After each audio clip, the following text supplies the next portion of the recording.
नाजरीन, solidarity youth movement ने हाल ही में एक बहुत ही अहम मौजू को छेड़ा है।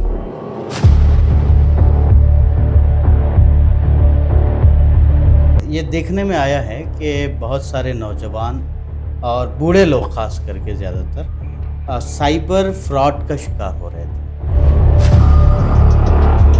तो डेटा के मुताबिक अगर हम देखेंगे तो कमोबेश 1.5 साल के अंदर पिछले 3,800 करोड़ रुपीस का फ्रॉड हुआ है। 3,800 करोड़ रुपीस। ये पूरे इंडिया की बात है, ये कर्नाटका का स्पेशली। इसमें जो है हम पूरे कर्नाटक में, एक तो हमारे एक्टिविस्ट पूरे कर्नाटक में हैं, तो हमने जैसा असद भाई ने बताया कि जो ये डिजिटल फ्रॉड जो चल रहा है, ये मतलब इतने लोगों तक रीच नहीं हो रहा है कि कैसे फ्रॉड हो रहा है, क्या हो रहा है। हमने सोचा कि हमारी टीम जो काम करने की कोशिश की कि पूरे डिस्ट्रिक्ट में हमारे जो भी एक्टिविस्ट उनको जोड़ें इस इशू पे।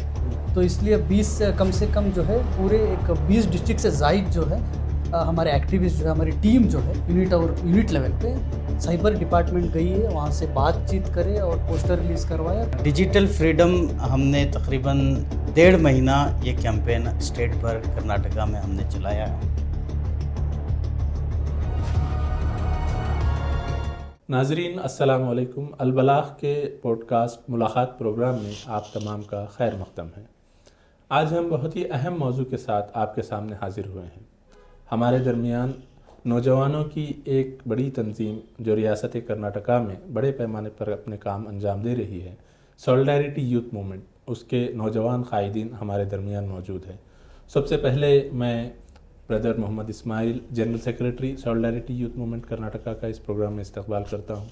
इसी तरह ब्रदर असदुल्ला ख़ान जो स्टेट सेक्रेटरी हैं सॉलिडारिटी यूथ मूवमेंट कर्नाटका, आपका भी इस प्रोग्राम में इस्तकबाल है। नाजरीन, सॉलिडारिटी यूथ मूवमेंट ने हाल ही में एक बहुत ही अहम मौजू को छेड़ा है और वो है डिजिटल फ्रीडम। और इस उन्वान के तहत साइबर फ्रॉड, गेमिंग एडिक्शन और ऑनलाइन एडिक्शन के मौजू पर बहुत सारे अवेयरनेस के प्रोग्राम्स और इस सिलसिले में किस तरह हम इससे बच सकते हैं और आगे हमें इस सिलसिले में क्या काम करने चाहिए, और साइबर फ्रॉड जो आए दिन पेश आते हैं इससे हम किस तरह बच सकते हैं, महफूज रह सकते हैं, क्या हमारे एहतियाती इक़दामात होने चाहिए, इन तमाम मौज़ूआत पर काम किया गया है। आइए हम जानने की कोशिश करेंगे कि इन मौज़ूआत पर क्या काम हुआ है और हम इन चीज़ों से किस तरह अपने आप को महफूज रख सकते हैं।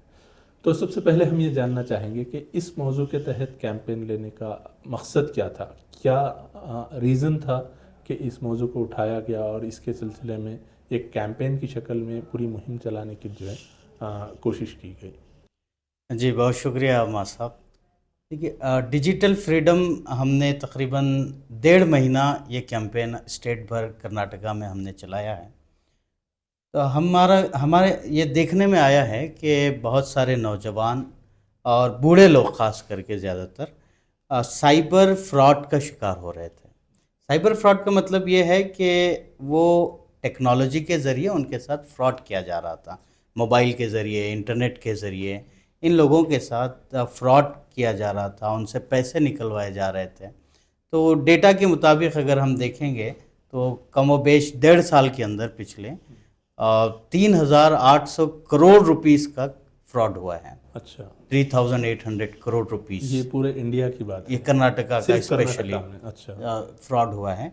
और उसके अंदर जो है तकरीबन एक बहुत सारे नौजवान और जो रिटायर्ड लोग हैं वो लोग अपना पैसा नावाकिफ़ हैं, अपना पैसा खो चुके हैं इन ऑनलाइन फ्रॉडर्स के हाथों। तो इसको सामने रखते हुए, चूँकि सॉलिडारिटी का मकसद यूथ इश्यूज़ को एड्रेस करना है, तो यूथ का एक बहुत बड़ा मसला जो है ये फ्रॉड का भी मसला था रियासत भर में। तो उसको एड्रेस करने के लिए हमने ये कैंपेन जो है लॉन्च की थी डिजिटल फ्रीडम के नाम से, कि जो मसाइल डिजिटली हो रहे हैं उससे आज़ादी मिले, तो गोया जो भी डिजिटली प्रॉब्लम्स फेस हो रहे हैं उससे हम किस तरह से बच सकते हैं जी, ये गोया के मकसद था। तो इस पूरी कैंपेन में किस तरह के एक्टिविटीज़ अंजाम दिए गए, किस तरह के प्रोग्राम्स टेकअप किए गए और क्या हमने अहदाफ या टारगेट्स अचीव कर सके इसमें? बस भाई, इसमें जो है हम पूरे कर्नाटक में, एक तो हमारे एक्टिविस्ट हैं पूरे कर्नाटक में हैं, तो हमने जैसा असद भाई ने बताया कि जो ये डिजिटल फ्रॉड जो चल रहा है, ये मतलब उतने लोगों तक रीच नहीं हो रहा कि कैसे फ्रॉड हो रहा, क्या हो रहा, जो बारीक Awareness चीज़ें नहीं हैं, है, इस अवेयरनेस सिलसिले में। नहीं हो पा जी, रही थी। हमने सोचा कि हमारी टीम जो काम करने की कोशिश की कि पूरे डिस्ट्रिक्ट में हमारे जो भी एक्टिविस्ट उनको जोड़ें इस इशू पे। तो इसलिए 20 से कम जो है पूरे एक 20 डिस्ट्रिक्ट से जायद जो है हमारे एक्टिविस्ट जो है, हमारी टीम जो है यूनिट लेवल पे साइबर डिपार्टमेंट गई है, वहाँ से बातचीत करे और पोस्टर रिलीज करवाए और कुछ एक्टिविटीज़ जो है चलाने की कोशिश की तो पूरे एक्टिव अवेयरनेस की बेसिकली कोशिश की गई और जी। जाके मालूम करने की कोशिश की गई कि किस क्या तरह हो के रहा फ्रॉड हो जी रहे जी हैं, क्या अपने हो अपने रहा है। सिटीज़ के हिसाब से कितने फ्रॉड हो रहे, क्या हो रहे, हकीकत क्या है जी और किस तरह हम लोगों को सोल्यूशन क्या है। जी तो इस तरह के बहुत सारे बातचीत जो है बहुत सारे हमारे यूनिट है पूरे कर्नाटक में करी और बहुत सारे यूनिट के जो है टैबलो के ज़रिए से भी जो है ऐसे 3-4 डिस्ट्रिक्ट में हमारे हेडक्वार्टर में जो है टैबलो के ज़रिए से जो है एक अवेयरनेस किया गया। जी तो ये भी बहुत सारी चीज़ें हुई, कॉर्नर मीट्स हुए, कॉर्नर से और बहुत सारे ऑनलाइन प्रोग्राम्स भी इस मौजू ऑनलाइन पर आपने प्रोग्राम्स कराए। मौजूद जी। पे हुए। तो गोया के पूरा फोकस अवेयरनेस पर था कि किस तरह के फ्रॉड्स हो रहे हैं, हम उसको जानें और उससे बचने की जो है कोशिश करें। तो आइए इसमें अवेयरनेस से आगे बढ़ करके सेकंड स्टेप में हमने रिपोर्टिंग की भी कोशिश की। रिपोर्टिंग की भी कोशिश जिनके की। साथ फ्रॉड हुआ है जी उनको आइडेंटिफाई करें और उनके फ्रॉड को नेशनल क्राइम जो साइबर क्राइम पोर्टल है जी जी। उस पर रिपोर्ट करवाएं। रिपोर्ट करें। यहाँ तक हमने जो है पहल की है इस मामले में। अच्छा, तो इस सिलसिले में कुछ खातिर खा इकदाम हुए हैं, कुछ रिपोर्टिंग इस तरह से कोशिश हुई है पूरे रियासत भर में? हाँ, कोशिश तो हुई है अराउंड क्योंकि हमने आमतौर पे शायद रुझान ये होता है कि रिपोर्ट नहीं करते हैं, फ्रॉड हो गया है अब उसके बाद ये नहीं करते, तो शायद उस पर आमादा करने में कहीं ना कहीं कामयाबी हासिल हाँ हुई। हाँ, आप देखेंगे अगर 2 साल का डेटा आप निकालें तो तकरीबन 30,000 रिपोर्टिंग हुई है। 30,000 रुपये 3,800 करोड़ का फ्रॉड हुआ है और और ये 30,000 रिपोर्ट्स हुए हैं। ये रिपोर्टेड फिगर्स के हिसाब से रिपोर्टेड fraud है। फिगर्स हाँ। के हिसाब से। इसके अलावा Official कितने data है। अनरिपोर्टेड है वो अलावा भी बहुत सारा हो सकता है। कुछ लोग शर्मिंदगी से रिपोर्ट नहीं कर पाते हैं, कुछ को मालूम ही नहीं है कि रिपोर्ट कैसे करते हैं। चलो भाई थोड़े में काम खत्म हो गया, खामोश रहो। जी। ऐसे भी बहुत सारे केसेस हो सकते हैं। तो आइए, चूंकि इस मौजू के तहत पूरी कैंपेन चली थी, हम ये जानने की कोशिश करेंगे कि साइबर फ्रॉड एक्चुअली होता क्या है, किस तरह से लोगों को एक साइबर नेटवर्क के ज़रिए से, इंटरनेट के ज़रिए से, मोबाइल के ज़रिए से किस तरह से लोगों को धोखा दिया जाता है या किस तरह से उनसे पैसा हासिल किया जाता है। ऐसे कोई एग्जांपल किस तरह के स्कैम्स होते हैं? देखिए बहुत सारे टाइप्स हैं साइबर फ्रॉड के। अगर हम कॉमन टाइप देखें जो अभी सोसाइटी में प्रिवेलिंग है तो वो सिंपल है, व्हाट्सएप के ज़रिए से लोगों को जो है लोगों से पैसा वसूल किया जा रहा है। कैसे हो रहा है कि व्हाट्सएप पे कोई जो है एक अननोन एपीके फाइल जी .apk वाली जो फाइल आती है, कोई आरटीओ नाम का चालान का फाइल है, कोई एसबीआई योनो के नाम का एक कोई फाइल आ रही है, तो उसको लोग डाउनलोड कर रहे हैं। जी जैसे ही वो डाउनलोड कर लेंगे तो उनका व्हाट्सएप हैक हो गया। अच्छा, अब तो वो मतलब पर्सन डाउनलोड करके उसको क्लिक करेंगे तो अब वो अपना व्हाट्सएप एक्सेस नहीं कर पाएगा अगले 24 आवर्स 36 आवर्स तक। अच्छा तो उस दौरान क्या हो रहा है, जिन्होंने वो फाइल भेजी है जी, या जो वो एक्सेस कर पा रहे हैं जो स्कैमर है, तो वो उसका व्हाट्सएप चुरा ले रहे हैं ओके कि आपका व्हाट्सएप है, आप बंद हो गया आपका, अब मैं आपके नाम से आपका नंबर एक्सेस कर रहा हूँ। जी तो अब मैं क्या कर रहा हूँ, जब मैं आपका ले लिया एक्सेस, व्हाट्सएप मेरे पास आ गया, आपके नंबर के जो भी मैसेजेस आ रहे हैं मुझे आ रहे हैं, जी तो मैं आपके कॉन्टैक्ट लिस्ट भी ले लिया। तो अब मैं तमाम लोगों को एक मैसेज भेज रहा हूँ, जी ये कह रहा हूँ कि भाई मेरे पास आज की ट्रांसफर लिमिट खत्म हो गई है। मतलब कुछ एक नेचुरल मैसेज बना के हाँ, भेजना नेचुरल है। मैसेज, हाँ, मुझे आप इतना सो एंड सो अमाउंट 50,000 रुपये आप मुझे इस अकाउंट में भेजिए, सो एंड सो अकाउंट में दे रहा हूँ, भेजिए, मैं आपको कल जैसे ही मेरा लिमिट ये हो जाएगा एक्सेस हो जाएगा मैं आपको भेज दूंगा। उसमें क्या है, मेरे करीबी जो लोग हैं जिनको मैं जानता हूँ, अरे मैसेज आ गया, असद साहब का मैसेज आ गया, जी, जो करीबी लोग हैं इंक्वायरी नहीं कर रहे हैं, ऐसे ही भेज दे रहे हैं, अकाउंट में पैसा डाल दे रहे हैं। तो बाद में जब मालूम होता है तो ये होता है कि मालूम आपने होता मैसेज है भेजा तो ही ये नहीं। मैसेज जो है किसी और ने भेजा है। जी, तो ये कॉमन जो है अभी ट्रेंड है। ट्रेंड चल रहा है व्हाट्सएप का। तो ये व्हाट्सएप का जो कॉमन हैकिंग का जो पैटर्न है, इसमें 2-3 तरह की चीज़ें हैं। एक जैसा आपने बताया, इस तरह के एपीके फाइल्स आते हैं, वो डाउनलोड होते हैं। उसके अलावा भी ये भी बात है कि एक आपको 6 डिजिट का कोड आ जाता है, कोई कॉल करके बोलता है कि ये कोड आपको ये फला रजिस्ट्रेशन, फला इवेंट के रजिस्ट्रेशन के लिए चाहिए, फला ऑनलाइन प्रोग्राम के रजिस्ट्रेशन के लिए चाहिए, फला कोर्स के रजिस्ट्रेशन के लिए चाहिए, और जब वो दे देते हैं तो शायद वो भी है। हाँ, ऐसा हुआ है हमारे एक जानने वालों के साथ कि वो एक ऑर्गेनाइजेशन से जुड़े हुए थे। तो अब ऑर्गेनाइजेशन से फ़ोन आया कि हम दिल्ली के फला शोबे से बात कर रहे हैं, एक ऑनलाइन मीटिंग है आपकी शाम में और आपको हम रजिस्टर कर रहे हैं, तो अभी आपको एक OTP आएगा, वो बता दीजिए। तो OTP बता दी गई या नहीं भी बताए तो इतने कॉल पे वो हैक किया जा रहा है। और एक दुख की बात ये भी है इसमें सुसाइड रेट ज़्यादा हो रहा है। हाँ। तो एक मतलब जो सेविंग थी, लाइफ लॉन्ग लर्निंग थी, वो चले जाने की वजह से लोग जो है। अभी रिसेंट जो कारखाड़ा में उड़पी में सिर्फ एक लेबर था, 7,000 रुपये फ्रॉड होने की वजह से दूसरे दिन सुसाइड कर लिया। ये बहुत ज़्यादा दुख होता है। और एक सुसाइड का जो केस आया, बच्चा जो है ऑनलाइन गेम में अपने बाप के 14 लाख ऑनलाइन गेम में गंवा लेता है। सिर्फ बाप आके जोर करने के लिए जोर करा तो वो घर के अंदर सुसाइड कर लेते हैं। बच्चे सुसाइड कर रहे हैं, मतलब सुसाइड रेट भी ज़्यादा हो रहा। तो ये दुख होता है। एक इम्पैक्ट जो है, नेगेटिव इम्पैक्ट जो पड़ रहा है सोसाइटी पे, कि एक तो आप पहले ही गम में हैं, फिर उसका एक एडिशनल बर्डन जो है वो नहीं सह पाते हैं, और उस वजह से जी। तो ये व्हाट्सएप का जो मिनिमम फ्रॉड होता है, इसमें अब 2-3 तरह से चीज़ें हैं बचने के लिए। तो हम क्या कर सकते हैं? एक वेरीफाई करने की बात है, जो भी ऐसे मैसेजेस आते हैं तो सबसे पहले हम कॉल कर लें, कॉल करके पूछेंगे भाई यकीनन हकीकत में आपको चाहिए पैसे, मदद चाहिए या नहीं चाहिए। एक तो ये तरीका हो गया, और दूसरा ये है कि जिनका हैक हो रहा है वो किस तरह से बचे। जी देखिए, पहले तो अननोन सोर्सेस वाली फाइल डाउनलोड ना करें। ठीक है, .apk हो गया या जो भी फाइल्स आ रहे हैं वो डाउनलोड ना करें, ऑप्शन भी ऑफ कर दें, ऑटो डाउनलोड ऑफ कर दें, इंस्टॉल मत करें उसको। ये सबसे पहला चीज़।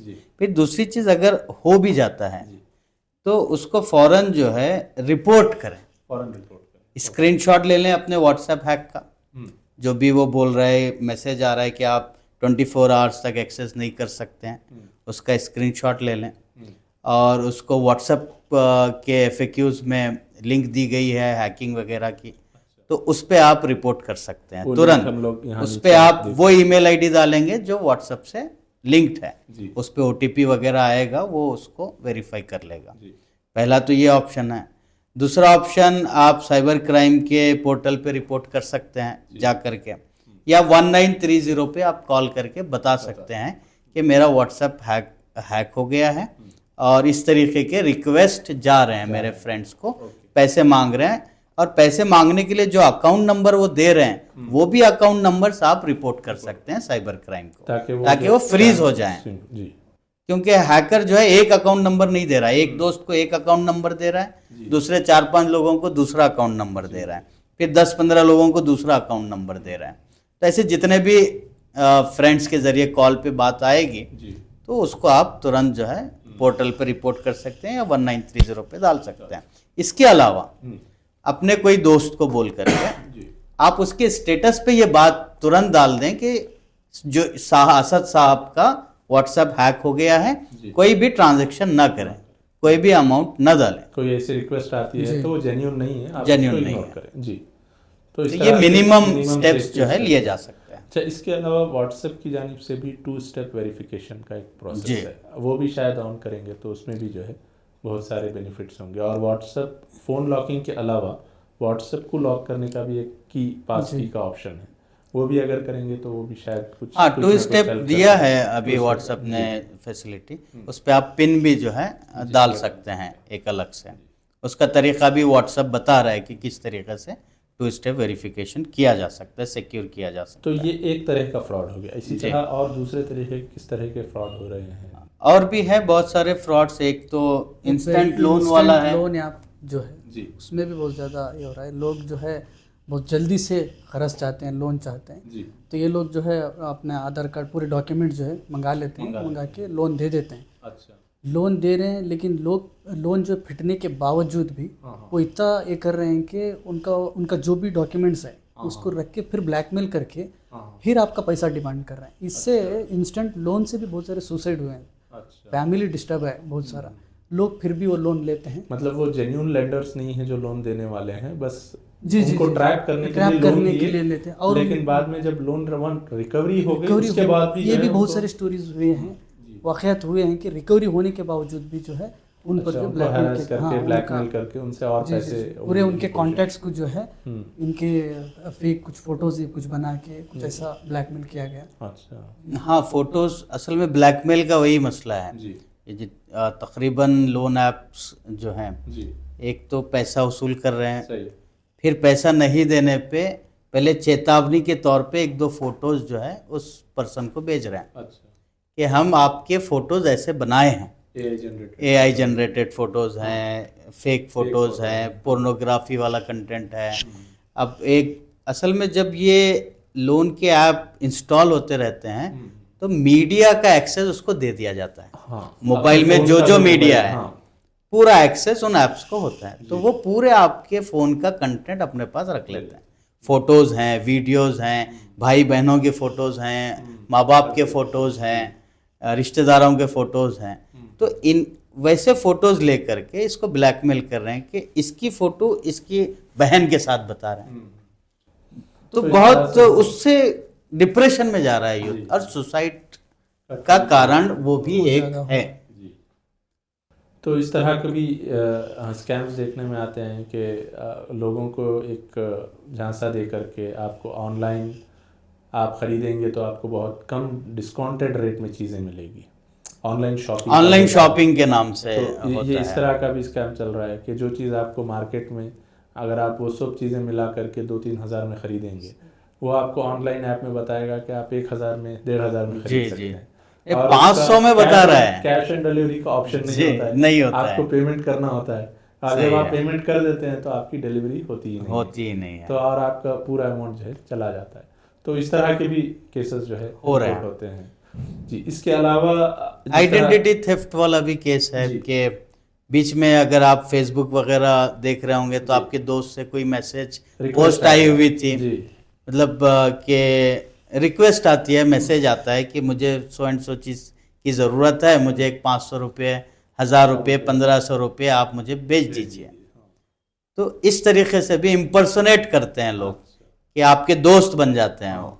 मतलब आपका जो डेटा सोशल मीडिया पे जी। अवेलेबल है वो लेकर के आपका फेक अकाउंट बनाते हैं जी जी, और उसके जरिए से आपको खुद रिक्वेस्ट भेजते हैं। करेक्ट। अब इस्माइल साहब हैं, जी इस्माइल साहब के नाम का अकाउंट मैं आसानी से बना सकता हूँ। जी उनका जितना- इस्माइल साहब की फ़ोटो लूँगा उनकी फेसबुक से, जी मैं अपने प्रोफाइल पिक पे लगा दूंगा। जी। इस्माइल साहब की डेट ऑफ बर्थ निकाल लूँगा, बर्थडे सेलिब्रेट कब कर रहे हैं जी वो मैं लगा लूँगा। सही इस्माइल साहब के फ्रेंड्स के साथ की फ़ोटो लूँगा, सही अपने पोस्ट कर लूँगा। एक 15-20 दिन मैं इस तरीके से पोस्ट करता रहूँगा ताकि ताकि फीड दिखे। अकाउंट जेन्युइन हाँ, दिखे। अब मैं माज भाई को रिक्वेस्ट भेजूंगा, जी मैसेज करूंगा कि मुझे ज़रूरत है, मैं एक काम में फंस गया हूँ, पैसे दीजिए। आप चेक करेंगे तो नज़र आएगा वही पिक्चर्स हैं, वही फोटोज़ हैं, जी तो तो यहाँ आप पे भी अगर भेज देंगे, कॉल करके वेरीफाई करे बगैर भेज देंगे तो फिर वहाँ पे भी इस फंस तरह से जाएंगे। लॉस हो जाएगा। इसी तरह ये भी है आइडेंटिटी थेफ्ट में कि आपका डेबिट कार्ड का इंफॉर्मेशन है, आपके जी। अकाउंट्स की इंफॉर्मेशन है, आपके आधार कार्ड है, आपके जो इम्पोर्टेंट डॉक्यूमेंट्स है वो आप जब पब्लिकली सोशल मीडिया पर या इस तरह से डालते हैं जो कि रिक्वायरमेंट नहीं है तो Correct. वो डेटा लेकर के बहुत सारे फ्रॉड्स जो है आपकी आइडेंटिटी के नाम पे आपके फेक अकाउंट्स बना करके या आपके नाम पे फेक सिम्स लेकर के इस तरह से भी चीज़ें चल रही हैं। जी जी जी, ये भी वाक़यात जो है सामने आ रहे हैं।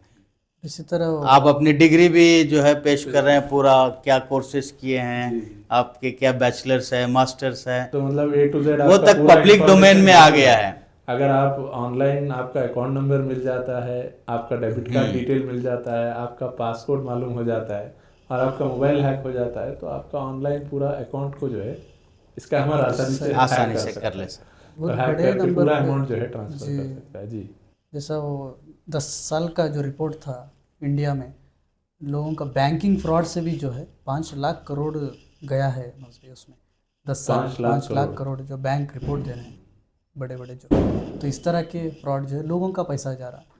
तो ये असल है, पूरा ऑनलाइन ट्रांजेक्शन पे आ गए हम लोग, लेकिन यहाँ जो है गवर्नमेंट प्रिकॉशंस जो जी, जी। लेना है और गवर्नमेंट की तरफ से जो जी। सिक्योरिटी मेजर्स होना है वो वो जो है नहीं हो इफेक्टिव पा रहा। नहीं है। जी, जी, जी। और जो फ्रॉड कर रहे हैं वो पूरा गैंग के गैंग बना जी, करके जी, इस तरह जी। से कर रहे हैं। जो बैंकिंग भाषा है, जो बैंकिंग का लैंग्वेज है बैंक का, जो कस्टमर से बात कर रहे हैं वो लोग, तो वो जो है लोग चोर जो है समझ चुका है। तो अब गवर्नमेंट को चाहिए कि उसको थोड़ा बदले चीज़ों का, OTP पूछने का जो अंदाज है, जी, ये चीज़ें अभी तक बैंक क्यों ऐसे ही रख रही है, तो इसको बदलना चाहिए बैंक।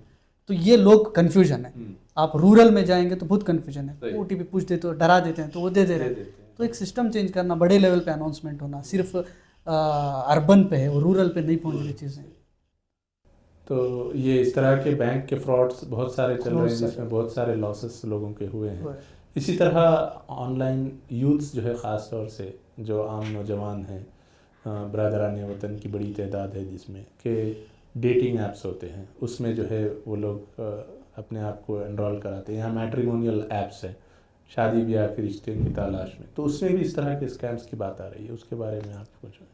जी, इसमें एक दो तीन पहलू हैं। डेटिंग ऐप या रोमांस वाला फ्रॉड आप कह सकते हैं इसको। इसमें क्या होता है कि मैट्रिमोनियल साइट पे कोई अपना प्रोफाइल बना देता है, किसी से दोस्ती हो जाती है या सेलेक्ट कर लेते हैं आपस में, उसके बाद पर्सनल लेवल पे दोस्ती बढ़ जाती है। तो इस रिलेशनशिप में कुछ ट्रांजैक्शंस होते हैं। अच्छा। या तो उसको उधार दे दिया जाता है ब्राइड को, जो दुल्हन होने वाली है, लड़की मांग लेती है पैसा इन्वेस्टमेंट करने के नाम पे या कोई उधार के नाम पे, कोई इमरजेंसी के नाम पे, फिर उसके बाद रफू चक्कर हो जाते हैं। तो ये भी है। और डेटिंग वाला जो मामला है वो थोड़ा सीनियर सिटीजन्स को लेकर के ज़्यादा हो रहा है। लोनलीनेस जहाँ पे है वहाँ पे लोग थोड़ा इस झांसे में जल्दी आ रहे हैं। लोग हैं, अच्छा, उनको टारगेट किया जा रहा है इसमें। यूथ जो आप बोले, वो जो डेटा है यूथ कम है, सीनियर सिटीजन ज़्यादा है, उसमें भी जो रिटायर्ड लोग हैं तो वो लोगों को टारगेट बना रहे हैं, तो उसमें ज़्यादा वो लोगों का पैसा जा रहा है, वो लोग सुसाइड भी हो रहा है, लाखों रुपए वो कमा रहे हैं लेकिन मेंटली जो है बहुत ज़्यादा बीमार हो रहा है। तो ये चीज़ें उनसे हुई। हाल ही में जैसा एक न्यूज़ आई थी कि एक कर्नाटका के एक सॉफ्टवेयर इंजीनियर जो है एक मैट्रिमोनियल इस पे जो है अराउंड 80 लाख गंवा दिए टू बी ब्राइड को दे करके। पार्ट बाय पार्ट हुआ होगा वो, 10 लाख 20 लाख 30 लाख। तो इस तरह के बहुत सारे केसेस जो हमारे वो इसका असद भाई भी बोल रहे थे, मिनिस्टर का जो सुधाकर की जो वाइफ का जो भी हुआ, हाँ, तो वो भी अभी वाकया रिसेंट का ही है ना। सुधाकर साहब जो एक्स मिनिस्टर थे हमारे, उनके वाइफ का भी जो है इसी तरीके से 14 lakh up to 14 lakh rupees चला गया था। तो वो रिकवर हो गया, एक अराउंड 1 वीक टाइम लगा उसको, इमीडिएट ये किया गया। तो हाई प्रोफाइल केस में होता है। अब हर कोई सुधाकर भी नहीं हो सकता, ना हर कोई सुधाकर की बीवी हो सकती है हर लड़की यहाँ हिंदुस्तान में, बट हुआ है, सक्सेस है। कि कमिश्नर ऑफ पुलिस का भी इस तरह से कुछ अमाउंट जो है लॉस हो गया था बाद में, क्योंकि वो डिपार्टमेंट की नाक का मामला, रेपुटेशन का मामला था। तो बहरहाल कुछ दिनों के बाद उसको कुछ अमाउंट रिकवर किया गया। तो अच्छा, इसी तरह कुछ और इस तरह के भी फ्रॉड्स होते हैं जो खासतौर से इमरजेंसी सिचुएशंस में किए जाते हैं। एक और डिजिटल अरेस्ट का है जी, जो खासतौर से अभी सुनने में आ रहा है, इसके बारे में आप क्या कहते हैं? डिजिटल अरेस्ट में अभी वाक़यात तो हुए हैं बहुत सारे। हमारे यहाँ औरात का भी वाक़या है। सिर्फ 1.5 साल में 800 तक केसेस कर्नाटक में हुए हैं digital arrest. Reported cases. Report लोग कम करते हैं, इसमें करे हैं इतने हैं, लेकिन जो इसमें जो पैसा जाता है वो बहुत बड़े इस पे नंबर पे जाता है, करोड़ों में, लाखों में। बेसिकली डिजिटल अरेस्ट में होता क्या कुछ वीडियो लिंक्स आ जाते हैं जिसमें उनको ज्वाइन करने के लिए कहा जाता है, फिर कोई पुलिस ऑफिसर होने का अपना उनका कुछ पार्सल आ जाता है, पार्सल में बताया जाता है कि आपका कुछ ऐसा आइटम है या ड्रग कुछ मिल गया है, तो अभी जो इस केस को सॉल्व करेंगे, आप जो है कहीं मत जाइए, घर पे रहिए, हम वीडियो कॉल के जरिए से आपको जो इन्वेस्टिगेशन करेंगे आपका। तो फिर करने के बाद वो बोलेंगे कि हम जो है कल जो है हमारे पास जज हैं, वो कुछ आपका पूरा वकील जो है आपकी तरफ से जो है वकालत करेंगे। तो वो जो पूरा सीन जो वीडियो कॉल के जरिए से ये लोगों को डराया जाता है। तो इसके लिए आप जो इतना पैसा अभी डालिए, हम पूरा कल जो है इसका अरेंज कर देंगे। तो बहुत सारे लोग ऐसा हुआ है कि महीने लोग जो है अंदर इसी में किसी को बताए बगैर जो है अपनी जान निकाल लिए हैं और पैसा करोड़ों में गया है लोगों का। असल में ये कोई कमजोर आदमी, मतलब आम आदमी से रिलेटेड नहीं है डिजिटल अरेस्ट। जो हाई प्रोफाइल लोग हैं, जिनके कुछ ना कुछ लूपहोल हो सकते हैं, तो वैसे लोगों को जो है इसमें टारगेट किया जा रहा है कि फला केस में तुम्हारा नाम आया है, अभी इन्वेस्टिगेशन होगी, कोर्ट का सेटअप होगा, पुलिस ऑफिसर रहेगा, सिटिंग जज रहेगा, अब वो चूंकि लूपहोल तो है उसके पास, जी कोई पॉलिटिकल फिगर हो सकता है, कोई लॉयर हो सकता है बड़ा, जी कोई भी हो सकता है, तो अब अल्टीमेटली वो बचने के लिए उसको बता दिया जाता है कि अब तो फंस चुका है, फंस चुका। बचना है तो ये तरीका है। नहीं, इसमें ये भी सुनने में आया कि एक तो इन्फ्लुएंशियल फिगर्स के अलावा कॉमन सिटीजन्स को भी डिजिटल अरेस्ट में हरास किया गया, जो थोड़ा बहुत अपनी सोशल वैल्यू रखते हैं जी उनको लेकर के, हालांकि उनका कोई बैकग्राउंड इस तरह से ना भी हो, फिर भी उनको जो है कॉल आ जाता है कि इमीडिएटली ये लिंक पे आप ज्वाइन करो, इस तरह से हुआ है, अभी आपकी इंक्वायरी होगी, आपको जो है पूछें, कुछ सवाल पूछे जाएंगे, इस तरह का केस हुआ है, आपके खिलाफ कंप्लेन हुआ है।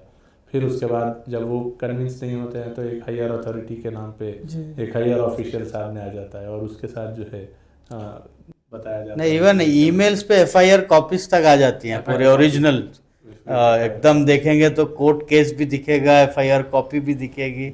You should be convinced after seeing that. तो वो पैनिक मोड में अपने आप को बचाने के चक्कर में जो भी डिमांड करते हैं वो दे करके जो है ये करने की कोशिश होती है। तो इसी तरह पैनिक सिचुएशन के और कुछ स्कैम्स अभी देखने में आ रहे हैं। एक जिस तरह अभी हाल ही में सुनने में आया था कि आपको कॉल आ जाता है अचानक कि आपके बच्चे को अरेस्ट कर लिया गया, अरेस्ट करने वाले हैं क्योंकि उसने एक्सीडेंट कर लिया है, अगर आप पुलिस केस नहीं चाहते तो इमीडिएटली इतना अमाउंट पे कर दो, हम बच्चे को छोड़ देंगे। और आपका बच्चा कॉलेज में होगा, स्कूल मतलब फ़ोन नहीं होगा, इमीडिएट कांटेक्ट ना कर पाएंगे। ऐसे सिचुएशंस को एक्सप्लॉइट करके जो है, या फिर इसी तरह की कोई और सिचुएशन क्रिएट की जाएगी और कॉल करके बताया जाएगा कि आपके ख़िलाफ़ ये होगा या आपके रिलेटिव के ख़िलाफ़ ये होगा, इमीडिएटली आप पे करोगे तो हम छोड़ देंगे, नहीं तो हम नहीं करेंगे, इस तरह की चीज़। बल्कि एक तो हमने ये भी देखा कि आम तौर पे जो लोग बहुत डिस्ट्रेस होते हैं, मतलब किसी इमरजेंसी नीड में होते हैं, जैसा आम तौर पे ब्लड के लिए एक रिक्वायरमेंट होती है, तो मैसेजेस आते हैं ग्रुप्स में कि अर्जेंट 3 ब्लड्स रिक्वायर्ड, ये चाहिए। तो जिनका नंबर दिया जाता है उनको मुसलसल कॉल्स आते रहते हैं। अब हमने एक पहचान में एक केस देखा कि उनके वालिद साहब के लिए उनको एक 3 या 4 बॉटल ब्लड चाहिए था, तो उनको अचानक कॉल आ गया जब मैसेज सर्कुलेट हुआ तो कि हम 4 लोग रेडी हैं, इसी ब्लड ग्रुप के हैं, लेकिन हमें आने के लिए हमारे पास पैसे नहीं हैं, आप हमें कैब के लिए पैसे भिजा दीजिए, हम आ जाएंगे। तो वो सिचुएशन को एक्सप्लॉइट करते हुए इमरजेंसी में पैसे भेज दिए, 500 रुपये 1000 रुपये भेज दिए, और उसके बाद उनका फ़ोन नॉट रीचेबल हो गया। अब वो सिचुएशन ऐसी होती है, वो रिपोर्ट भी नहीं करना चाहेंगे, अपनी टेंशन में जो है ये रहेंगे। तो इस तरह की सिचुएशंस को भी एक्सप्लॉइट किया जा रहा है। अच्छा, इससे आगे बढ़ करके ये एक और एम्प्लॉयमेंट का स्कैम जो ख़ास तौर से हम देख रहे हैं, ख़ास तौर से नौजवानों से जो जुड़ा हुआ है, वर्क फ्रॉम होम वाला स्कैम ज़्यादा चल रहा है। वर्क फ्रॉम होम है या बाहर जाने के लिए कंसल्टेंसी फर्म है, तो इसके सिलसिले में कुछ एग्जांपल्स जो आप लोगों ने नोटिस किए हो।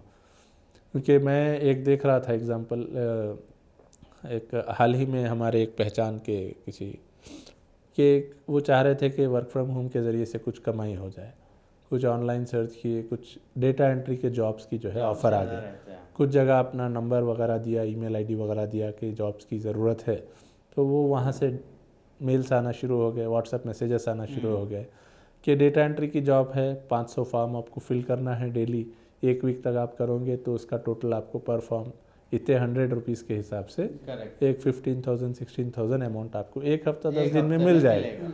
अब ये जो अनएम्प्लॉयड यूथ है उसके लिए एक बहुत बड़ा अट्रैक्शन का पॉइंट है, तो वो इमीडिएटली उसकी तरफ माइल हो जाता है बिना देखे कि वो जेन्यून है या नहीं है, और वहाँ पे वो कंपनी रजिस्टर्ड है या नहीं है, वेबसाइट फेक है या ओरिजिनल है, ये चीज़ें देखे बगैर उसमें जो है रजिस्ट्रेशन फीस पूछी जाती है, रजिस्ट्रेशन फीस पूछी जाती है। और बाद में ये भी होता है बाज़ वक़्त कि आपने टारगेट टास्क टाइम में कंप्लीट नहीं किया, हम क्लाइंट को सबमिट नहीं कर सके, इसलिए पेनल्टी अमाउंट आपको लगा रहे हैं, आप और 2 दिन का एक्सटेंशन चाह रहे हैं, इतना पेनल्टी अमाउंट पे करिए। इस तरह की चीज़ें जो है ये भी हो रही है। तो इस तरह से जो मुख्तलिफ फ्रॉड्स हो रहे हैं, इसमें एक और चीज़ हम ये भी देखते हैं कि नेचुरल कैलेमिटीज़ है, इमरजेंसी सिचुएशंस है, उसमें फंड कलेक्शन का इमरजेंसी में एक तो होता है क्राउड फंडिंग, फिर चैरिटी फंडिंग के नाम से भी। इसके बारे में क्या एक्सपीरियंस रहा है, मतलब किस तरह के? ऐसे कोई चीज़ें तो सामने नहीं आई हैं ग्राउंड से, बट व्हेन जब कभी हुआ होगा ऐसा, चैरिटी फंडिंग में या क्राउड फंडिंग में होता है क्या है, एक सिचुएशन रहती है और जेन्यून सिचुएशन है, कहीं कोई प्रॉब्लम आ गया, खैहत साली का मसला है, पंजाब का भी रिसेंटली मसला हो गया था, बाढ़ का मसला था, तो ऐसे मसले में कुछ लोग जेन्युइन लोग आगे बढ़ते हैं, क्राउड फंडिंग के लिए अपील करते हैं। जी, अब उसको भी लोग अपॉर्चुनिटी बना रहे हैं, हैकर्स एक्सप्लॉइट कर रहे हैं और एक अलग से मैसेज जनरेट कर रहे हैं कि भाई यहाँ ज़रूरत है, हम ये मदद कर रहे हैं, आप हमें पैसा दे दीजिए। अब जो लोग डोनेट करना चाहते हैं वो लोग आप फोटोज़ देखेंगे, वीडियोस देखेंगे, ज़्यादातर फ़ोन करके पूछेंगे और डोनेट कर रहे हैं। तो ये क्राउड फंडिंग के भी इश्यूज हैं इसके साथ। व्हाट्सएप पे भी मैसेजेस आते रहते हैं कि फलां हॉस्पिटल में एडमिट है, सर्जरी के लिए इतने लाख की ज़रूरत है, ये अकाउंट नंबर पे आप पे कर दीजिए, हेल्प हो जाएगी। हालांकि वो केस की जेन्युइननेस हम वेरीफाई नहीं किए होते। तो मतलब ऑडियंस के लिए हमारा क्या मैसेज है कि वो ऐसे केसेस को जब तक जेन्युइननेस उसकी वेरीफाई ना हो हम डोनेट ना करें, या कोई रिलायबल एनजीओ ना हो उस वक्त तक हम डोनेट ना करें। क्या इस चीज़ का? देखिए, तहकीक करना बहुत ज़रूरी है। हमें यही सिखाया गया है कि जब तक आँखों से ना देखो, कानों से ना सुनो, यकीन मत करो। तो इस पे अगर हम अमल कर लेंगे तो आधे से ज़्यादा मसले जो है थोड़ा सा हल हो जाएंगे। आप कोई ट्रस्ट करते हैं कोई ऑर्गेनाइजेशन पे और ऑर्गेनाइजेशन के बिहाफ में भी मैसेज आ रहा है तो ऑर्गेनाइजेशन के पर्सन को फ़ोन कर लें, इंचार्ज पर्सन को फ़ोन कर लें। वहाँ ऑर्गेनाइजेशन को भी, हाँ, जिसको आप जानते हैं, जो नंबर दिया गया है वो अपनी जगह है, बट जिनको आप जानते हैं उनसे बात कर लें तो वो ज़्यादा सही होगा, गलत हाथों में पैसे ना जाए। ऑलवेज वेरिफिकेशन हमारा एक बाय डिफॉल्ट प्रोसेस होना चाहिए, 2 स्टेप वेरिफिकेशन हो। फिर एक और इसमें मैं बात कहूँगा कि हमारे दोस्त जिनके साथ मसला हुआ, व्हाट्सएप हैक हो गया, व्हाट्सएप मैसेज चला गया किसी और साथी को, साथी ने तुरंत पैसे डाल दिए। जब मैं पूछा उस साथी को जिसने पैसे डाले थे कि भाई आप क्यों डाले पैसे, वेरीफाई क्यों नहीं किए? अरे भाई वो बड़ी हस्ती हैं, उनका मैसेज ही हमारे लिए काफ़ी है, तो इसलिए हम वेरीफाई नहीं किए, उनका मैसेज आना ही बड़ी बात है हमारे लिए, इसलिए हम पैसे डाल दिए। तो ऐसा बड़ी हस्ती छोटी हस्ती नहीं होता है।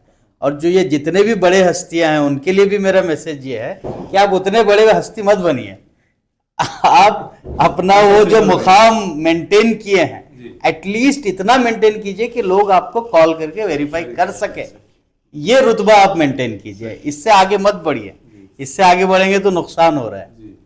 तो एक्सेसिबल होना चाहिए। इसके अलावा एक और जो आमतौर पे यूथ्स में खास तौर से हम नोटिस करते हैं कि हॉलीडेज का और इसके जाने का कल्चर, वो तो बहुत बड़ा तो इसके बारे में वो एक अलग स्कैम है, हॉलीडेज वाला स्कैम। हमारे नाज़रीन को अब मैं भी कभी कभी फेसबुक स्क्रॉल करता हूँ तो बीच बीच में एड्स आते हैं कि गोवा जाना है तो सो एंड सो पैकेज है, 4 नाइट्स 5 डेज का पैकेज, लक्षद्वीप जाना है तो 25,000 रुपये का पैकेज है, कश्मीर जाना है 6 दिन का है तो 30,000 रुपये का पैकेज है, जिसमें पिक एंड ड्रॉप भी होगा, होटल स्टे भी होगा, फूड भी होगा।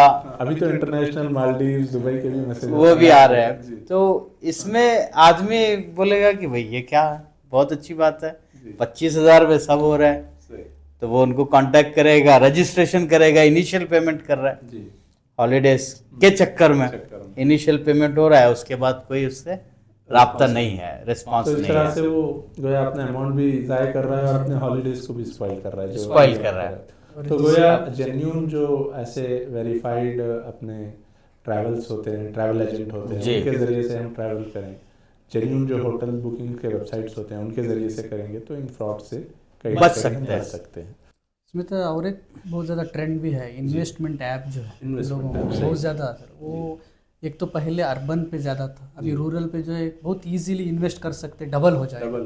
तो इसका ख्वाब दिखा के लोगों का पैसा पहुंचे, जैसे मैं जब पहले बताया कि इंस्टेंट लोन है, आप उसी जरिए से इन्वेस्टमेंट ऐप ऑथेंटिक है नहीं है वो नई चीज़ लोग चेक नहीं कर रहे, रियलिस्टिक आपको रिटर्न्स का वादा किया जाता है और आप डाल दे रहे हैं। तो इस पे बहुत सारे लोग जो है ये कर्जदार हो चुके हैं इन चीज़ों। तो जब भी ऐसा कोई अनरियलिस्टिक फिगर आपको रिटर्न्स का बताता है तो वहाँ आपको अलर्ट हो जाना चाहिए कि इट इज़ नॉट, नहीं, समझना चाहिए कि कोई आज 100 रुपये आपको फ्री में देने वाला नहीं है, आपको मेहनत से कमाना पड़ता है। अगर देने की वो दिखा रहा है, कुछ ख्वाहिश दिखा रहा है तो कुछ ना कुछ है, आप लोग समझना चाहिए हम लोग। नहीं, इसमें और क्या हो रहा है, आगे बढ़ के साइकोलॉजिकली उसको गुलाम बना दिया जा रहा है। इन्वेस्टमेंट ऐप में शुरू में आप इन्वेस्टमेंट किए, आपको रिटर्न मिला, अच्छा, फिर इन्वेस्टमेंट किए, फिर आपको रिटर्न मिला, फिर इन्वेस्टमेंट किए, आपको रिटर्न मिला।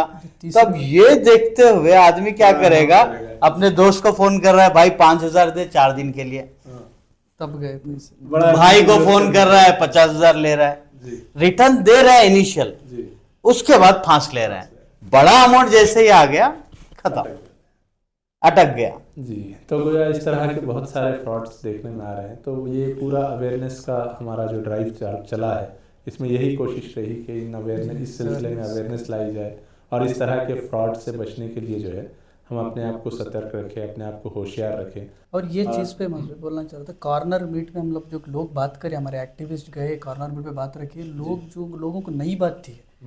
तो चाहिए ये कि सिर्फ एक ऑर्गेनाइजेशन नहीं है, कितनी बड़ी जमातें हैं, जो भी ऑर्गेनाइजेशन है, मुस्लिम नॉन मुस्लिम, सब लोग जो इस वक्त में बहुत ज़्यादा करने की ज़रूरत है। इसको अर्बन में है, जो रूरल लेवल तक की चीज़ें नहीं पहुंच रही, तो बहुत इससे सुन रहे हैं बातों को, तो बहुत ज़्यादा रीच करने के पूरे ऑर्गेनाइजेशन मिलकर काम करने की ज़रूरत है, वरना हज़ारों करोड़ों में जो है सालों साल पैसा जा रहा है लोगों का। तो बहुत ही मास लेवल पर इस सिलसिले में अवेयरनेस लाने की बात है। जी असल में जो है ये सॉलिडारिटी के एक्टिविटी को जो है पब्लिक ने बहुत ज़्यादा अप्रिशिएट किया, क्योंकि कॉमन प्रॉब्लम है, हैकर किसी की ज़ात मजहब देख के हैक नहीं कर रहा है, तो ये हर एक का मसला है। तो एक पब्लिक में बहुत ज़्यादा वेलकमिंग रहा, बट इससे आगे बढ़ करके एडमिनिस्ट्रेशन भी जो है बहुत ज़्यादा इसको सपोर्ट किया है। बाज़ जगह हमने किताब लिखी थी डिजिटल फ्रीडम के नाम से, ये किताब, इसमें बहुत ज़्यादा स्टैटिस्टिक्स दिए गए हैं, डिफरेंट टाइप्स के स्कैम्स वगैरह भी इसमें लिस्टेड हैं। तो ये भी किताब को ऑफिशियल्स ने रिलीज़ किया, अप्रिशिएट किया, लेकिन इसके बाद आगे बढ़ करके अवेयरनेस का तो कुछ काम हुआ। अब रिपोर्टिंग की जहाँ तक बात है, हमने जितने केसेस रिपोर्ट किए हैं, चाहे वो पोर्टल के ज़रिए हो, 1930 पे कॉल करने के ज़रिए से हो, उसमें कुछ मसाइल हैं जिस पे एडमिनिस्ट्रेशन को शायद ज़्यादा ध्यान देने की ज़रूरत है। आजकल का हैकर बहुत ज़्यादा होशियार हो गया है। जो हमारी टेक्नोलॉजी है एडमिनिस्ट्रेशन के पास, उससे कहीं ज़्यादा जो है एडवांस टेक्नोलॉजी हैकर के पास हो गई है, तो वो हाथ नहीं लग रहा है एडमिनिस्ट्रेशन के। अब हमारे पास प्रॉब्लम क्या है एडमिनिस्ट्रेशन का, कि आप 1930 पे कॉल करते हैं, सही, तो वो लैंग्वेज चूज करने को बोलता है पहले, क्योंकि वो नेशनल हेल्पलाइन नंबर है, अपनी स्टेट लैंग्वेज चूज करेंगे तो फिर कनेक्ट होने को पहले तो टाइम जाता है। जब कनेक्ट हो गया, वो लोग इनिशियल डिटेल्स वगैरह ले लेते हैं, फिर उसके बाद वो रेस्पेक्टिव पुलिस स्टेशन को ट्रांसफर करते हैं, इमीडिएट नहीं करते हैं, इट टेक सम टाइम, कभी कभी 6 घंटे लग जाते हैं, एक दिन गुजर जाता है, तो दूसरे दिन जो है वो रिपोर्ट ट्रांसफर होती है। अब तो इसमें ये गोल्डन आवर का एक कॉन्सेप्ट है कि जैसे ही आपके साथ फ्रॉड हुआ, साइबर क्राइम हुआ, आप विद इन 1 आवर उसको रिपोर्ट करेंगे, तो उससे क्या होता है, अकाउंट्स फ्रीज होने के चांसेस ज्यादा होते हैं। जो भी आपको हैकर है, जिसने पैसा आपसे उठाया है, जहां जहां उसने ट्रांजैक्शन किया है, जिन जिन अकाउंट्स में, उसको हैक करने के चांसेस, उसको फ्रीज करने के, हाँ, अथॉरिटीज फ्रीज कर सकते हैं, वो चांसेस बहुत ज्यादा होते हैं। तो ये रिपोर्टिंग में ट्रांसफर टाइम में जो है गोल्डन आवर मिस हो जा रहा है। तो रिकवरी, हमने जितने केसेस रिपोर्ट किए हैं इस कैंपेन के दौरान, रिकवरी हमको नहीं मिली है। अभी तक हाई प्रोफाइल लोगों के नहीं थे, ये हमारे एक्टिविस्ट थे, आम जनता थी, तो रिकवरी नहीं हो पाई है। तो इसमें सुधार की जरूरत है। गोल्डन आवर वाला जो कंसेप्ट है, बहुत अच्छा कंसेप्ट है। अच्छा, फिजिकली जाके भी पुलिस स्टेशन में इमीडिएटली कंप्लेन किया जा सकता है, ताकि जी गोल्डन आवर का जो टाइम है उसको यूटिलाइज किया जा सके। वो वही वाला मामला है, फिराने का, करने का। ठीक है, आप कंप्लेन लिख के दो, हम देखेंगे, करेंगे। तो हर पुलिस स्टेशन पे इसके कोई एक्सपर्ट नहीं है, मसला वो आ रहा, साइबर क्राइम एक्सपर्ट्स नहीं, साइबर क्राइम एक्सपर्ट्स नहीं है। डिमांड भी वही कर रहे हैं। अब एक आम सी बात है कि अगर आपका व्हाट्सएप हैक होता है, तो आपको उसको 6-7 स्टेप में रिपोर्ट करना होता है, ये साइबर फ्रॉड का। कि सबसे पहले आप जो है, जो हैक हो गया उसका एक स्क्रीनशॉट ले लेंगे एज एन एविडेंस, फिर साइबर क्राइम की वेबसाइट पे जाएंगे, वहाँ पे आप जो है अपना रिलेटेड डोमेन जो है सेलेक्ट करेंगे अगर वुमेन के साथ कुछ मसला है, चाइल्ड के साथ कुछ मसला है, या ऑनलाइन फ्रॉड है, ये ऑप्शंस आएंगे। तो आप ऑनलाइन फ्रॉड सेलेक्ट करेंगे, सेलेक्ट करके अपनी कंप्लेन वगैरह दर्ज करेंगे, एविडेंस अटैच करेंगे और सबमिट करेंगे। तो ये एक सीधा सीधा प्रोसेस है। It takes around 30 minutes. अच्छा, तो एक आधे घंटे में रिपोर्ट हो जाएगा। अब with in half an hour action should be taken, तो ही काम होगा। लेकिन वैसा तो पूरे इसमें नहीं हुआ है ऑफिशियल से। तो अब आगे का जो हमारा अब असेंबली सेशन आएगा बेलगाम का, तो उस वक्त हमारा ये प्लान है सॉलिडारिटी यूथ मूवमेंट कर्नाटका कि हम एक, अब अवेयरनेस तो हो गया, रिपोर्टिंग करके भी हम देख लिए, अब प्रेशर बिल्डअप का काम हमको करना है कि ये जो जो फ्लॉज है उसको एड्रेस किया जाए, खवानीन सख्त से सख्त किए जाएं और ट्रेनिंग दी जाए पुलिस ऑफिशियल्स को। जैसे ट्रेनिंग में अब एक पुलिस ऑफिशियल को ये नहीं मालूम कि व्हाट्सएप से कम्युनिकेट कैसे करे वो। एक यूजर हूं मैं, मेरा कम्युनिकेशन अलग है, वो पूछ रहा है व्हाट्सएप कि आप पर्सन हैं या लॉ इन्फोर्समेंट एजेंसी से है। लॉ इन्फोर्समेंट एजेंसी आप सेलेक्ट करेंगे तो उसके ऑप्शंस अलग हैं, तो वो शायद इमीडिएट एक्शन लिया जा सकता है। अब मैं एज ए पर्सन उसको रजिस्टर कर रहा हूं तो WhatsApp is also taking time, तो वो तक नहीं कर रहे हैं पुलिस ऑफिशियल्स कि व्हाट्सएप पे तक जो है वो as a law enforcement agency communicate नहीं कर पा रहे हैं। तो इस तरह की चीजें हैं। तो शायद मेरे ख्याल से इस किताब में तफसील से आपने चीजें बताई है और फ्लो चार्ट भी लिखा है कि किस तरह से चीज़ों को रिपोर्ट किया जा सकता है। वो वेबसाइट भी साइबर क्राइम की आपको स्क्रीन पे डाली जाएगी, आप देख सकते हैं। और ये किताब पीडीएफ शायद ऑनलाइन अवेलेबल, पीडीएफ वेबसाइट पे आ जाएगी, सॉलिडारिटी कर्नाटका वेबसाइट पे। जी, ठीक। तो ये चीज़ें थी साइबर फ्रॉड के सिलसिले में। दूसरे जो मौजूद थे आपके, एक तो एडिक्शन का, गेमिंग का, ऑनलाइन एडिक्शन और गेमिंग का मामला। अब बिल्कुल मुख्तसर वक्त में इस टॉपिक को हम कवर करेंगे क्योंकि ये टॉपिक खुद अपने आप में एक बहुत वक्त चाहता है, बहुत तफसीली डिस्कशन चाहता है। तो इस सिलसिले में क्या हमारे खदशात है, क्या कोई हमारे पास क्या रीज़न है, क्या ऐसे कोई फिगर्स हैं जिसकी वजह से हम ये इशू को टेकअप किए हैं कि एडिक्शन बहुत ज़्यादा है, या फिर गेमिंग के सिलसिले में बहुत ज़्यादा लोग एडिक्ट हो गए हैं, क्या वजह रही और इससे बचने के लिए क्या किया जा सकता है? जी, गेमिंग के तो तकरीबन नौजवान जो है उसी में मुब्तला है। जब देखें आप फ्री टाइम मिलेगा तो दो दोस्त भी है तो एक आजू बाजू बैठ के कोई गेम खेल रहे हैं, वो भी ऑनलाइन गेम खेल रहे हैं। चार दोस्त है तो अलग अलग कोने में हैं, पार्टनर्स बन रहे हैं, गेम खेल रहे हैं। तो अब इस हिसाब से स्क्रीन टाइम बहुत ज़्यादा हो गया है बच्चों में। ऑन एन एवरेज एक 7 से 7 hours 15 minutes का, मतलब पर एक इंसान इतना टाइम जो है इंडियन सोसाइटी में, इतना टाइम जो है मोबाइल पे गुजारा है। 7 घंटे, 7.25 घंटे, 1/3 ऑफ द डे इतना टाइम स्क्रीन टाइम हो गया है। और जो है अब बच्चे भी हैं, उन पे भी इम्पैक्ट हो रहा है। आउटडोर गेम्स नहीं खेलना चाह रहे हैं, फिजिकल फिटनेस में कमी आ रही है। तो 93% जो लोग मोबाइल यूज कर रहे हैं वो लोग आउटडोर गेम नहीं खेल रहे हैं, बच्चे सिर्फ 7%। अच्छा। अब शायद इस्माइल भाई हैं उस 7% में जो बाहर भी आउटडोर गेम्स भी खेलेंगे। 83% बच्चों के आंखों का मसला आ गया है, जो लोग इसको यूज कर रहे हैं, आईज प्रॉब्लम में जो है आ रहे हैं। तो ये एडिक्शन के नुकसानात जो देखने को आ रहे हैं। अब इसी तरह से बैन है ऑनलाइन गेम अभी फिलहाल इस साल में। रियल मनी जो मतलब जो पैसा डाल के बच्चे खेल रहे थे, लोग खेल रहे थे, तो उसको बैन किया गया। फिर भी कल जो है सुप्रीम कोर्ट ने भी कहा कि ओपिनियन चाह रहा है। अच्छा। जो पीआई डाले थे, जो लोग डाले हैं, तो उसके लिए एक ओपिनियन गवर्नमेंट से भी चाह रही है कोर्ट कि ये बताइए कि जो रजिस्टर किए हैं ऑनलाइन गेम वो तो बैन करें, जो अनरजिस्टर्ड है तो ये अभी चल रहे हैं। अच्छा। मतलब ये है कि हम लोगों को खदशात ये है कि ये ख़त्म होने वाला नहीं है, इसको बहुत सख्ती से जो है गैम्बलिंग, गेमिंग, ये सब चीज़ें जो बैन करना ही पड़ेगा। ये प्रेशर पड़ रहा है तो लोग अपने आप में जो है पीएल ये कर रहे हैं, डाल रहे हैं, तो इस पे ज़रूरी है कि पूरा बैन हो जाए। सेहत की खराबी और साथ में पैसे का लॉस, ये दोनों चीज़ें उसके साथ मिले हुए हैं। तो अब सॉलिडारिटी उसके अगेंस्ट में ये चाह रही है कि यूथ क्लब्स बनाए जाएं, फिजिकल फिटनेस के क्लब्स बनाए जाएं, जहाँ पे लोग मिलें, अपने फिजिकल फिटनेस पे काम करें। तो इस कंसेप्ट को भी हम एक्टिविस्ट में जो है प्रमोट कर रहे हैं। मुमकिन है कि हम डेली अपना कुछ शेड्यूल फिक्स करें कि मोबाइल को इतने घंटे ही इस्तेमाल करें, इससे ज़्यादा इस्तेमाल ना करें।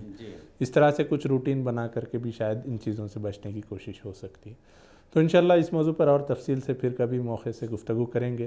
तो मेरे ख्याल से सॉलिडारिटी यूथ मूवमेंट ने बहुत ही अहम मौजू उठाया था और इस पर अभी भी काम उनका जारी है, जिसको हम सबको आम लोगों तक सब तक पहुंचाने की कोशिश करना चाहिए। ये वीडियो में जिस तफसील के साथ आपके सामने साइबर फ्रॉड्स को बताया गया है, किस किस अंदाज से किया जाता है, ये हर फर्द तक, हर घर तक पहुंचने की ज़रूरत है। तो हम तमाम नाज़रीन से चाहेंगे कि इस वीडियो को आप ज़्यादा से ज़्यादा शेयर करें, ज़्यादा से ज़्यादा लोगों तक पहुँचाएँ, ताकि इस सिलसिले में लोगों को अवेयरनेस हो। इसी तरह हम सॉलिडारिटी यूथ मूवमेंट कर्नाटका को मुबारकबाद पेश करते हैं कि आपने इस अहम मौजू को उठाया, एक बहुत ही अहम बेड़ा लिया है और इस पर काम कर रहे हैं। उम्मीद करते हैं कि इसके कुछ खातिर ख्वाह नताइज हमें सामने आएंगे और अथॉरिटीज़ के लेवल पर जो फ्लॉज है, जो डिफ़िकल्टीज़ हैं, उसको भी एड्रेस करने की आपकी जो कोशिशें हैं वो भी कामयाब होगी। बहुत बहुत शुक्रिया, आप तमाम ने हमारे लिए बहुत कीमती वक्त निकाला। नाज़रीन, इंशाल्लाह फिर किसी और मौजू के साथ आपके सामने फिर से हाजिर होंगे। जब तक के लिए अल्लाह हाफिज़।